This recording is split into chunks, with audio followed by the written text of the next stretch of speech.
Hello everyone. So we're here at Bethany Hospital with Mrs. Anabat, and we are here basically to congratulate them upon being on the BeMWA Excellence list. And basically we are here to say congratulations, Mrs. Anabat, upon pushing Bethany Hospital to where it is, and congratulations. Thank you. Yes. So we are proud to be here, and we would want you to tell the people out there, thank them for having voted Bethany Hospital. Yeah, I would like to thank the viewers and also our clients that really believe in our service, believe in what we do to provide quality health care to women, that voted for us as one of the excellent service providers, hospitals in Uganda that offer quality service. Really, we appreciate.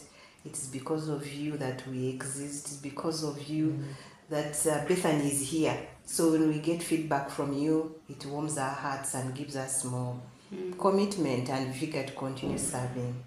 Yeah, thank you. Okay, so being voted on the excellence list shows the country how authentic, how you've really put a lot of integrity in whatever you're doing with Bethany Hospital. How has it been? How has been the journey for Bethany Hospital to where you are today? Yeah, I can say that journey has been has the good side.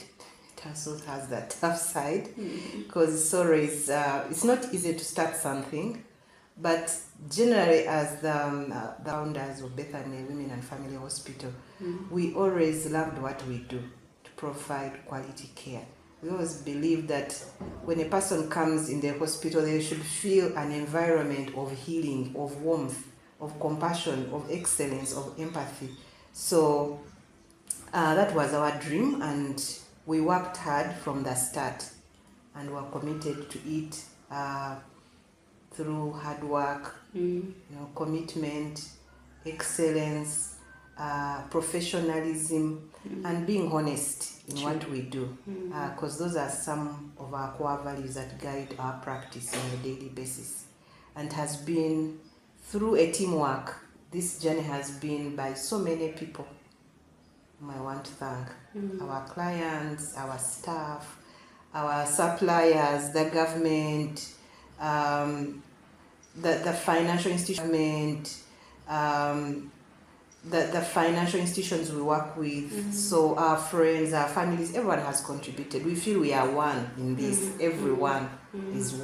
I can't say it's just a few of us. Everyone has been involved. Even our customers, they give us feedback for improvement. They give us positive feedback. They give us where we need growth, and we're usually happy to do that, and that's why we are here.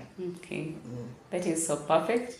Surely we can't also say we are not proud of you. We're surely very proud of you for the great work you're doing for the country. And with BeMWA, we've been looking at empowering over 70,000 youth and women out there. And as a country, we have the biggest percentage of youth and the biggest percentage of the women, and that is where we're targeted. So as business, you've been doing this for a while, and plus other ventures maybe you could have been in. What could you give out to the youth, to the women, or anyone out there who would love to get into the kind of business, to empower their finances? What would you have for them? One is to let everyone know, whether women, youth, or whoever is interested in entrepreneurship, that first of all, it is possible. It is not, I believe it's not just a few gifted people. I believe that it is possible for everyone. And especially for Uganda, we need more entrepreneurs. We need an entrepreneur environment, yes, where everyone thinks about entrepreneurship, not a social environment. Social, I mean by people saying government, that is the only way. Yes, so my prayer is that our mindset changes and we look at being entrepreneur community, because everyone can contribute to this. Sure. So one of the key things, advice I would give is, first of all, many people don't want to engage in entrepreneurship because they think they don't have money. And yet money is not one of the things you need. Yes, it is, but it is not the foundational thing. So there are three things that you need to be an entrepreneur. One is skill. Sure. What are you skilled in? Yes. So instead of somebody sitting there and saying, I have nothing, start by gaining skill. And how do you gain skill? There are opportunities everywhere. You can volunteer for a skill you're interested in, and you learn a skill. You can go, government has many opportunities. There are many opportunities out there that they are looking to skill up people. Skill is out there that they are looking to skill up people. Skill, I mean something that you can use your hands, baking, tailoring, anything that you can do and you grow in it. That's a skill. And then secondly, you need knowledge. So when you have a skill, you also have to add knowledge about it. For example, if you are a builder, you know how to build, but there's also the knowledge of why are you building Why are this? you building? Yeah. Why should I build face this side? Yes. That is the knowledge I'm talking about. So when you have knowledge, skill, and then the third one is passion. What are you passionate about? All of us are passionate about different things. Yes. True. For us, we are passionate about a hospital because we are medical people. Yes, We trained in medicine, nursing, in health, in pharmacy and all that. So, but there are people who are knowledgeable, who are passionate in farming. True. Yes, True. so you can do that and you can be an entrepreneur in any area. So just look into yourself. What do I love doing? That is passion. You can ask your friends, you can ask family members, you can do self-assessment tools. True. Yeah, and you find out what I. So those are the three things. One is passion, because passion is the one that keeps you going when things are hard, when you don't feel like doing the business or even abandoning it. But that passion keeps you going. Even when you don't get a salary, if you're passionate about something, you can still work. So second is knowledge. You can either begin with knowledge or skill with knowledge, but they are all important. So I call it the triangle of being an entrepreneur. Yes. Because one of the challenges people find, they start businesses that they are not knowledgeable about, that they are not skilled about, and they are not passionate about. Because they've seen someone do it and they feel they can also do it. Yes, they've seen somebody doing it, they forget that person has knowledge, has skill.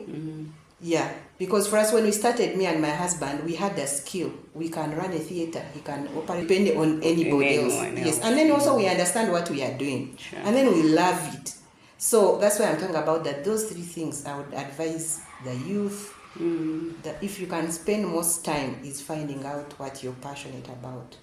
And passion relates to purpose. Why am I born? You're not just born by accident, just to be there. Yeah. Yeah. Yeah. Advice I would give to entrepreneurs, especially the young ones, the youth, that you need to acquire knowledge. I'd already talked about it, but not only in your area. You need, for example, if you're a medical person like me, you need knowledge on finance. Yes. Yes.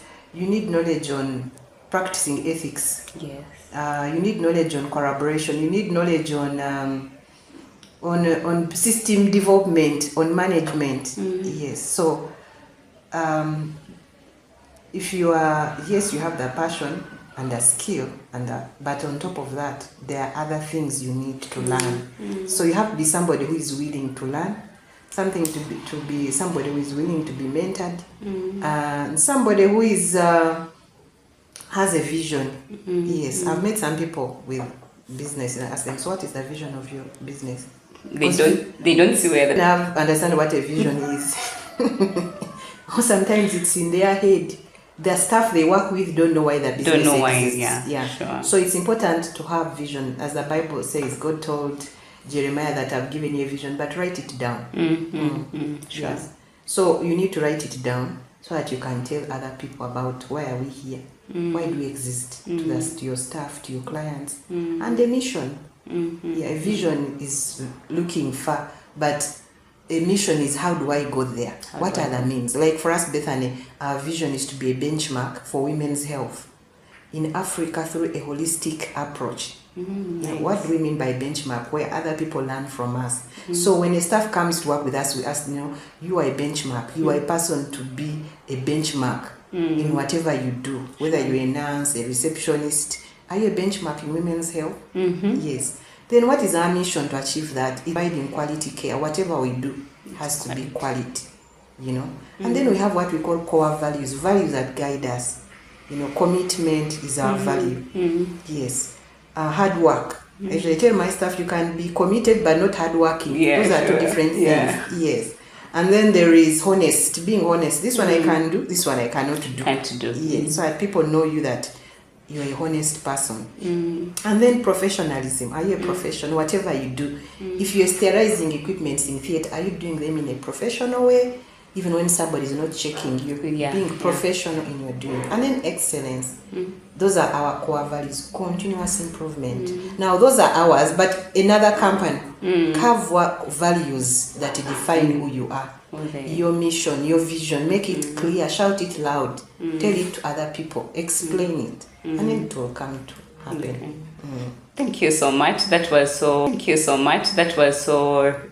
detailed, and it really so much definitely shows the reason as why you were actually voted on the excellence list, because you've actually had that as well in your mission, vision, and values. And maybe what I could add there is that whenever people set up the vision, mission, and the values, they definitely have to keep revising them again and again so that they keep in line with that. So thank you so much for that. Another aspect I would want to bring out was, like we have mentioned, that BeMWA is a social enterprise, and we're looking forward to empowering over 70,000 youth and women. You as Bethany Hospital, how do you pledge to collaborate with BeMWA to be able to empower or to help us push to be able to achieve our target? So as Bethany, we are committed to supporting you in areas of when you have things you've organized for women. We can come up with educational materials on maybe cervical cancer screening, things that affect women in terms of health, and then we can educate them. Because one of the challenges with healthcare, people wait to become sick, and then they come to the hospital, which is more expensive. Yes. But as they usually say, that prevention is better than cure. So Bethany can actually, because we are experts in health, we can partner with you to educate the masses, the women, the youth, that as much as you're making money, your health is also important. Yeah. Otherwise, that has been a great time with you. Thank you so much. We acknowledge and accept or take in the fact that we had the fact that you are actually bringing out the aspect of integrity, honesty, just like BeMWA came up with that excellence list, looking out for such entities. And thank you so much, the public. Thank you so much for voting Bethany Hospital. Thank you so much, Mrs. Anabat. Thank you.